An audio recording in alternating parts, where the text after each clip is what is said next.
Hello, everyone. It is Wednesday, the 15th of January, and I want to talk about this battle of the sons of light and against the armies of darkness, this raging battle that is going on in this world. Greg Baden is actually falling over himself at the moment talking about that. Well, I have just ordered the Dead Sea Scrolls.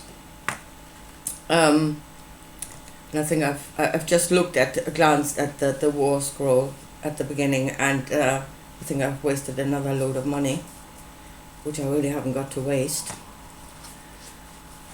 because the language in that, is so. It is the knowledge of the time of those that spoke, and to understand it from where we are at now will be near on impossible. Or it would take an awful lot of work, which, again, I haven't got the time. This is taking so much of my time, it's unreal. And I have got a life, or should have a life, Anyway, but what is that battle that is going on in this world? There is a battle, obviously, between good and evil. Now, first of all, the biggest problem with this is that we have not defined good or evil, for that matter. For humanity to eat of the tree of knowledge of good and bad, that is, we know good and bad, our eyes will be opened to the knowledge of good and bad. And that is the knowledge according to self, our knowledge of good and bad, how we see it. And that knowledge is not in this world. For the most part, it's not there. It is the knowledge of the gods of what constitutes good and bad. Yeah, and humanity is just denying itself and doing whatever. Yeah, and I've just watched a program about the founding fathers of America, and how America was not founded on Christianity, but on the knowledge of the secret societies, which is true. And now the battle lines are drawn again, between good and evil. Yeah, Christianity good, occult evil. There we go, straightforward. Christians will do the will of the one God who is good. Yeah, the enlightened good of the universe. And then you go to the book of the Revelation and you look at what is coming from New Jerusalem. Yeah, thunder and lightnings and war and famine and pestilences being poured out all over the world. What a good enlightened God you are serving. He's just fantastic. But that is okay, because he is good, and when his will is being done, that is good. That constitutes good. I mean, you have to deny yourself, obviously, because for a human being that would not be good. But you do have to deny yourself, obviously, to know that that is good. And the only way you know that that is good is because you do not love your neighbor as yourself. You do not love your brother as yourself. You don't love humanity. You love that God, yeah. And then everything is fine. Yeah, and then as if you're in service to that God and your sins should be as crimson as blood, yeah, it's fine, because God will declare it righteous. He will dress you in white linen and make you a saint. Yeah, and there, everything is fine again. Yeah, good has been done. I mean, that is so back to front deluded, it's unreal. Am I now saying that the occult societies were good? No, I'm not. And here is the thing, you draw the battle lines like that, and you do not see good. You don't. I woke up last night with a thought. And that thought was that the way they are keeping us from the knowledge from the truth of what actually constitutes good is that as soon as we look at something and we see something bad in it, yeah, we are being told to tear the whole thing down, to go up against it in its entirety. And we're not going into anything to see the good and the bad in it, and take the good bits and leave the bad bits, because everything is containing good and bad. and that is the way that we've forever been, or at least that is one way from which, by which we have been led away from the knowledge of good, because we are not allowed to use discernment, but we have to be in black and white thinking. It's all or nothing, and it's not. Anyway, so I'm saying the occult is not good either. Not in its entirety. There is good, but again, not in its entirety. So really, we need to go back to see where this entire mess actually started. And a lot of it started with the old mystery schools. It did. I want to read you a part from the Kybalion, yeah? Where they are actually justifying their stance in all of this, which I think they're wrong. Right here, so in the Kybalion it says, the lips of wisdom are closed, except to the ears of understanding. There are those who have criticized the attitude of the Hermetics and who have claimed that they did not manifest the proper spirit in their policy of seclusion and reticence, which actually means reserve. Yeah, I'm one of them. I do criticize the Hermetics for keeping these things a secret, or, having the elevated few that were the only ones that are in the possession of the knowledge. I think it was wrong. But here comes their justification for that. And that is, but at a moment's glance back over the pages of history will show the wisdom of the masters, who knew the folly of attempting to teach to the world that which is neither ready nor willing to receive. The Hermetics have never thought to be martyrs, and have, instead, sat silently aside with a pitying smile on their closed lips, whilst the heathen raged noisily about them in their customary amusement of putting to death and torture the honest but misguided enthusiast who imagined that they could force upon a race of barbarians the truth, capable of being understood only by the elect who had advanced along the path. Right, so, whoever is trying to bring the knowledge into the world is misguided to their mind. I can see where they're coming from, yeah, but, and here it goes on, and the spirit of persecution has not yet died out in the land. There are certain Hermetic teachings which, if publicly promulgated, would bring down upon the teachers a great cry of scorn and revilement from the multitude, who would again rise the cry, crucify, crucify. In a way, they're right. And it did happen throughout history, obviously. But in keeping the knowledge to themselves, I really think they are not looking at their own, one of their own Hermetic principles, which is cause and effect. Yeah?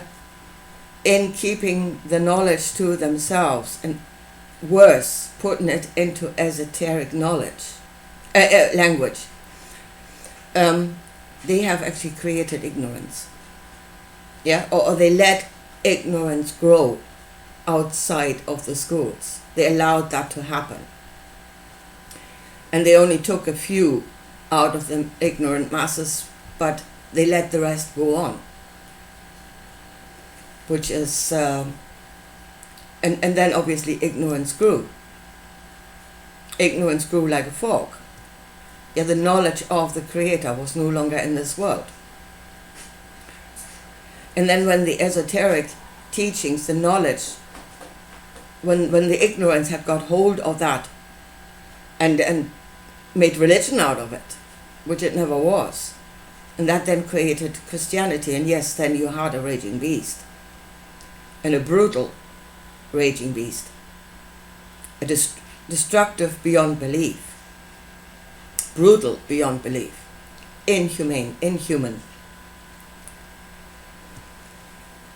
But as said, to a great part, it was their own fault by standing back, by allowing ignorance to grow. And then that ignorance came up against them. So, but if we now look like the societies in America, or the secret societies in this world, let's say like there's the Freemasons and all the others, yeah, and they now claim to be the enlightened ones, yeah, and that we would come up against them and crucify them. I'm wondering if in some respect we would actually be right. Just because they have extended knowledge of that which is beyond the five senses, does not mean that knowledge is good. Nor is the usage of that knowledge good. Yeah? So we would probably, in many cases, I think we would be right in going up against them if we fully understood. They're not all good. Yeah? And how did that come about? And here is, obviously at that time, I mean, they were separated from the masses anyway, but they were known. The masses knew they were there. And there was no problem with that. They had no problem. As I said, until the ignorance came up against them. And then they went into hiding. Again, I can't blame them, at least not at that time. And they were right. Anybody who stood out and would try to bring the light of knowledge to the masses was burned at the stake. Yeah, so, yeah, maybe they were misguided in trying to do that in that way. But it is a separation. It is a separation from life, the secludedness. And then it is a question of what shall that knowledge serve. Yeah? What is good in this world? And here comes, what is good in this world? There is the question, what is the light in this world? And really, that humanity has to make a declaration of good and bad. It has to declare its knowledge of good and bad, and that knowledge has to be in all. Yeah? And it must come out of our own knowing. So the fact that, let me just say, I think the light was in this world. The correct light of good and of knowledge of good and bad was in this world, and that was the living Jesus. The living Jesus, not the crucified one. But the living Jesus. A human being that was in the world. Yeah, that was not in some temple or anywhere else, but he was amongst the masses. He was amongst the people. He understood the people. He had compassion for their suffering. Yeah, again, out of being connected to the people and understanding of them. And then the higher knowledge served to heal, to feed, to bring an end to suffering in this world. Yeah? That was the only time where for a very short time the light was in this world. I said it was the living Jesus, not the crucified one. because the crucified one went, I said, on a quest to reveal the source of the wrong thinking, of the thinking of the service to a God, and then again, what God declares to be good and bad is so, and we must all do according to that. Yeah, and we must deny our own knowledge. Again, that is denying our own knowledge. He went to reveal the source of that, to know it, to bring the knowledge of that into this world. And he changed.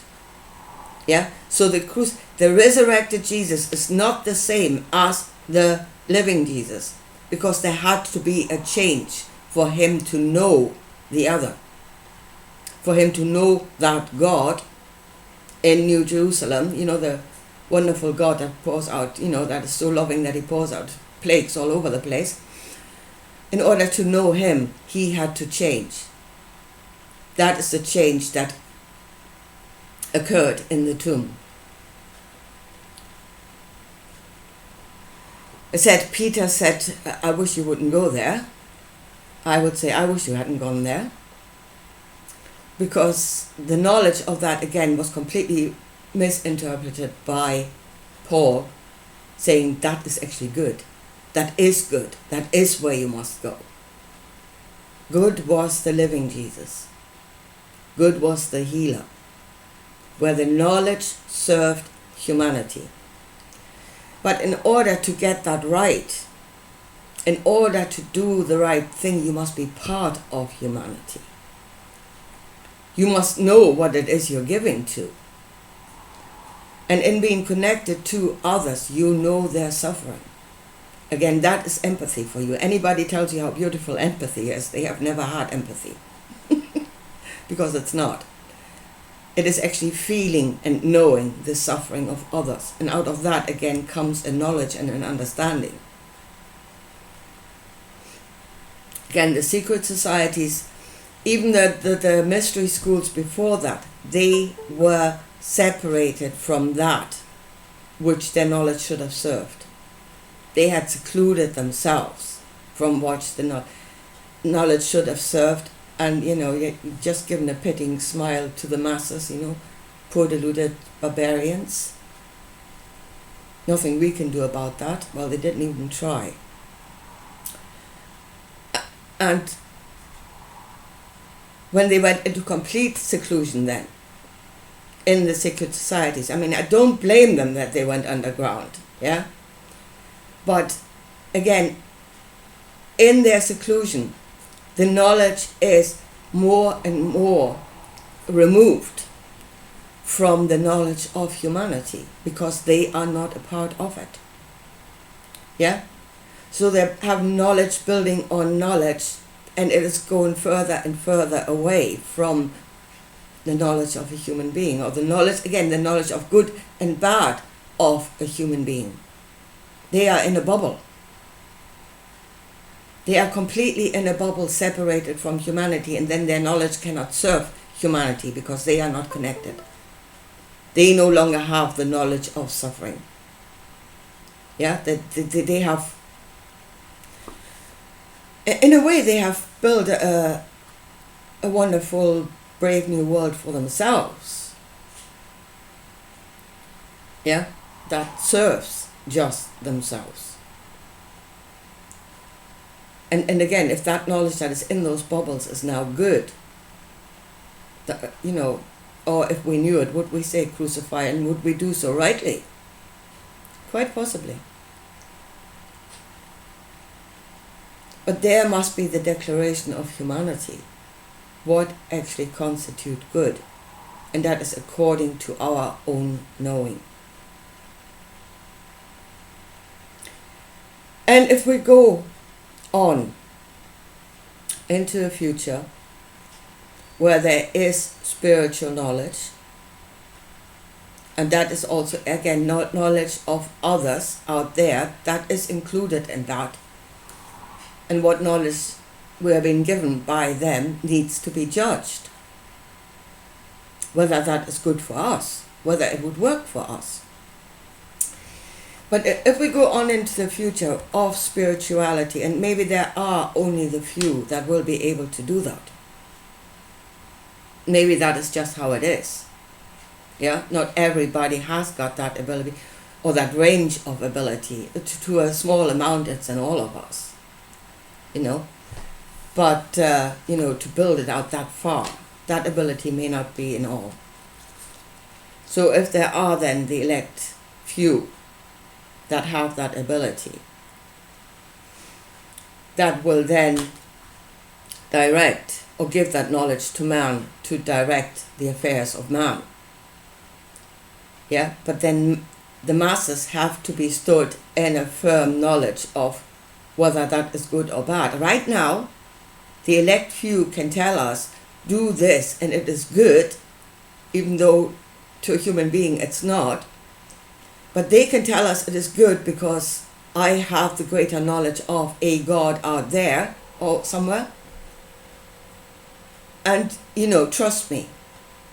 Trust that God. It is good. And I said, we are not standing firm in our own knowledge. And then they can direct us this way, that way. We are blown by any wind that blows. Yeah, back and forth. You know, we are we are sat on the pendulum and we're swung one way or the other by them. Unless we are standing firm in our own truth of what constitutes good. The masses are standing firm in that. And then those that have the greater knowledge will be the servants to us. Their knowledge should serve us. And if an enlightened one comes up with something that is not good to our mind, to our knowing, yeah, then we should come up against him. We absolutely should. It is not that he has got the enlightened knowledge of something and he's so much greater than us. If his knowledge does not serve us, it's not according to good and bad that we have, then he should not be in a position of authority, and it should be up to us to say he's not. We are not in ignorance. We know good and bad according to ourselves. And we must stand firm in that knowledge, and it has to be the judge. But this is where things really have to shift. They have to shift in the masses. Where the masses stand and say, I'm a human being. This is good and bad according to a human being. And whoever has elevated knowledge has to bring knowledge that is good and bad, or good according to a human being.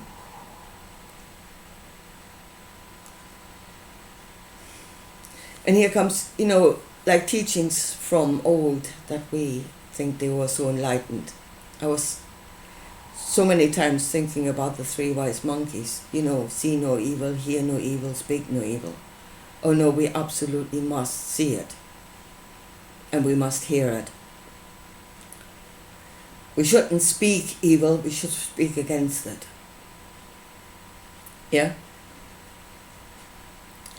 We must be aware of all times. But here is the thing, and this is again where I think Jesus went wrong. We must not know it. But once we know we're going on a path towards something bad, we must correct the path there and then. Knowledge of evil, or even the idea that there is evil, should lead to an instantaneous correction, so that we never go there to actually know it, and that means experience it. We shouldn't. As I said, Jesus thought he made the sacrifice by him experiencing it himself.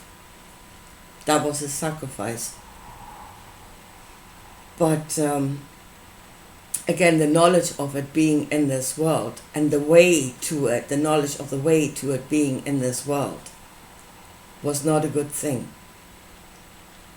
Because it has been used. It is being used right now. It is what is creating the destruction in this world. That knowledge, the knowledge of the crucified Jesus, is what is creating the destruction in this world. And the knowledge of the living Jesus, again, is being not being preached, and it's being suppressed.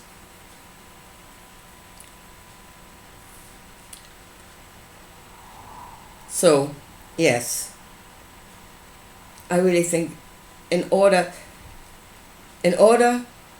for us to go into a better future, we first need to make a declaration. We need to make a firm declaration of what constitutes good and what constitutes bad, according to a human being. And then everything has to be judged from there, and that is the fundamental knowledge that needs to be in all, and that all are as gods in that they know good and bad. All. The knowledge has to be in all. And then if there are some that have abilities beyond the physical, then the knowledge that they bring must serve according to our declaration of good and bad. And as long as that does not happen, there's a war raging about the sons of light and the sons of darkness, and we have no definition of what light and darkness actually is. Yeah? Then where are we in this war? Where are we? Choosing sides out of not understanding. Choosing sides by denying our own truth. Yeah? That is not going to sort out anything. Or, as I said, my Jehovah's Witness workmate, yeah, she has it worked out, you know. Or this is a war of the gods. It's got nothing to do with us. We just stand back and wait for the outcome. You know. We must take responsibility for this world, for humanity, for ourselves, for nature. We must declare a truth, a knowledge of good and bad, and we must stand in it. And we must stand firm. And we must judge anything around us that declares itself so much higher. You know, it might be good. It might be good. It could quite conceivably be evil. Even if it's coming from somewhere else, from the heavens. There's evil coming from the heavens. And we must judge that. We must absolutely judge that. And we must teach our children. Absolutely must teach our children the truth of good and bad according to a human being.